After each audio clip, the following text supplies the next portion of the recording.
Welcome to the Real News Network. I'm Sharmini Peres coming to you from Baltimore. Russia's economy is at the risk of entering a period of deep recession. The sliding oil prices has created havoc in the Russian economy.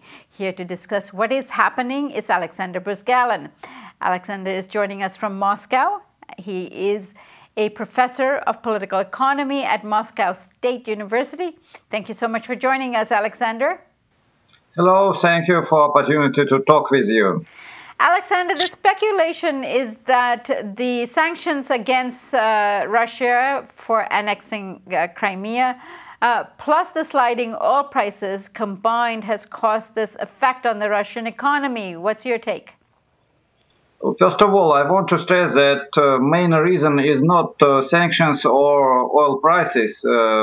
Of course, oil prices are very important for Russia, but key question is very inefficient economic policy, which is trying to combine from one hand this so-called market fundamentalism, idea of liberal economy, from another hand shadow state regulation, and this combination leads to the very inefficient model of governing, and both absence of self-regulation or let's say market regulation and absence of real state programming of economy, both are creating very strange situation when we have declarations of free market and shadow state regulation instead of real programming of economy.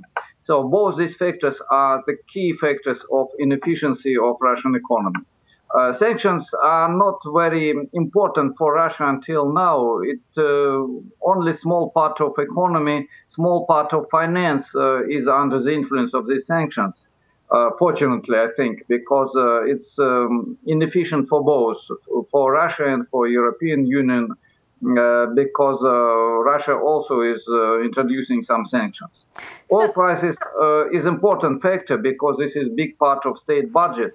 And this is one of the reasons of decline of ruble, I mean cost of ruble in comparison with dollar. And this is also interesting and important question, but this is another question. Right. So then why has it climaxed at this moment? So it's not now. Real recession started 2 years ago, and it was declining of growth from 2-3% to 1-0, and now we have in 2014 plus 0.5%. So it's really stagnation. It's not decline, but this is stagnation. And in such situation, of course, decline of oil prices and decline of income of budget in dollars is important factor. But in Russia, we had growth of dollar, cost of dollar, and that's why income in rubles we have more or less the same. This is the game. We have the same volume of rubles per gallon of oil as before because the ruble became cheaper. And this is one of the explanations why we had these speculations around dollar cost. But there is also another explanation, and this is attack of financial speculators, both Russian and foreign. And because we have free market, or if I can say so-called free market in financial sphere, we receive jumping of the cost of dollar 10-20% per day, and it was very bad for Russians, for ordinary Russians, and it created big incomes for financial speculators. Right, and so what is the implication on ordinary Russians? I understand the interest rate is something like 17% at the moment. It's more complex. There is different interest rate for different subjects. But if you want to take loan to buy apartments, it will be even more. It will be 20% per year. And we have jumping inflation. It's not even simple growth. It's like in hospital when you have today high temperature, tomorrow very low temperature. You know, it's such type of disease. And we have such type of disease in our country. And in this situation, of course, for poor Russians, this is a big challenge. Not mainly interest rate, it's mainly problem of growth of prices and very small indexation of minimum wage, of pensions, in comparison with inflation, especially if we will take into the consideration basic consumer goods and drugs, which are very important for children, for elder people. And that's why we have this problem. Plus, we have permanent growth of social differentiation instead of decline. In 2000s, in this decade, we have more than 16 times the gap between 10% of the richest and 10% of the poorest, and it is slowly growing. But for real, not even justice, but for real stability, we need maximum 8 times decline difference, like in Europe, for example. And we have, instead of that, really very big contradictions between small part of very rich and big part of poor. More than 10% are under the poverty rate in Russia. Right. One of the reasons given by the Western press, at least, is that the Russians have turned away from commerce with both the European Union and the United States by the example of the cancellation of the European pipeline and turning more towards Asia and China. This is an argument that Hudson has made. Does this have any implication on what's going on? We have now a lot of discussions around the opportunity to have more strong, stable cooperation with China, and especially with Kazakhstan and Belarus. It was a lot of contradictions, and it is, we have some contradictions, but still it was agreement about so-called Euro-Asia Economic Union. And we had just today a step forward, and Kyrgyzstan is joining, and Armenia is joining to this union. There are even negotiations with Turkey and some other countries. And it can be, by the way, one of the answers on the challenges from the West, from United States and from European Union. Also, it's maybe a question to you, will be more than to us, but in Russia there are a lot of speculations that the European Union is paying for the aggression of the, not aggression maybe, but for the policy of United States in Ukraine. And the United States government administration started sanctions, and negative influence is going to European Union. European Union is losing something, not United States. And this is also a big question. What is the unity, or if it's really the unity in policy towards Russia, I mean United States and European Union, if they are together, or if we can see contradictions between these two actors. Right. So as far as Russia's enhancement with Eurasia, and particularly with China, now I understand that both parties in agreements are moving away from using the US dollar to using the ruble or the yuan in terms of their currency of exchange. How is this going to affect the falling ruble prices?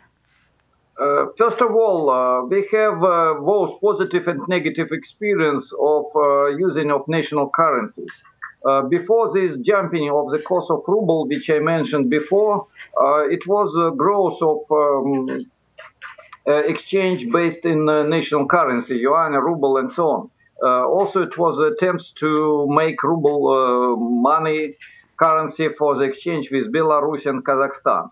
But when ruble fell down for 30% during one day, of course, it was a big question mark if we can continue this further. I think that, generally speaking, orientation on the Euro-Asia cooperation is a positive idea, but in order to realize this, we need another economic and social policy, or even another economic and social system in Russia, because now we have only imitation of free market and imitation of state regulation. We have negative aspects of both. It is negative convergence of regulation and free market model. I'm not supporter of free market economy in any case. And for me, this is not free market. This is global domination of corporative capital. And this is late capitalism, not free market in any case. But in Russia, we have parody of this late capitalism. And if we will not change, if we not change our economic system, all forms of cooperation with China, Belarus, Kazakhstan will be inefficient. This is big question. Also, it's question mark for Belarus and Kazakhstan. They have also a lot of negative features in their economic policy, and I can say this openly. Right. There's some speculation that this is an effort, the lowering of the oil prices, is an effort to squeeze Russia so that companies like Gazprom, the oil and gas company, state-owned in Russia, will have to explore different ways of supporting state capitalism. And what do you think of that speculation? This is a big question mark.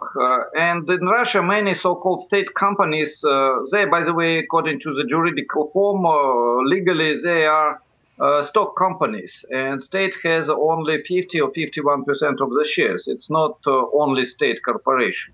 And behavior of these so-called state corporations is similar with super private companies because the incomes of top managers of these companies is extremely big, enormously big. A lot of money are expropriated by insiders of these corporations. And for people, this state corporation creates not too much. And behavior of this corporation is absolutely the same as behavior of private oil corporations or other corporations which are producing for export raw materials or extracting raw materials, better to say, not even producing. That's why I can say that in Russia we have a very specific form of state capitalism. It's more appearance of state property than real state property. And state is not playing as actor which is trying to realize interests of all people of Russia. It's more realizing the interests of the top managers, insiders of state corporations and top bureaucracy. That's why I can say that we have a mixture of bureaucracy and oligarchs who are real masters of our economy and political life. It's bureaucratic oligarchic capitalism, if you want. And in many aspects, this is, by the way, parody on the Western capitalism. When I was talking with US students, academic people, militants of social organizations, movements, and described the system of power, corruption, and so on in Russian corporations, they said this is a parody on United States, and United States has the same, but in more civilized, more polite, more beautiful, if you want, not so ugly forms as Russia. So when you are looking on Russia, you see in the mirror United States, and we are just trying to do the same as United States. And when you will criticize Russian capitalism, please don't forget to criticize US capitalism as a motherland for Russian capitalism. We shall do that. Thank you so much for joining us, Aleksandr. And thank you for the opportunity to talk with you honestly without any censorship about important questions for me. I want to add, I like my country, I love my country, that's why I'm critical, and I want to make my country better. And I hope you also will send good words to Russian people, because Russian state, Russian bureaucracy, and Russian oligarchs and Russian people say it's very big difference, like, I don't know, establishment or oligarch of United States and citizens of United States. Thank you, Aleksandr, and have a wonderful holiday, and to you and to the Russian people. Yes, and good holidays for US people also. And thank you for joining us on the Real News Network.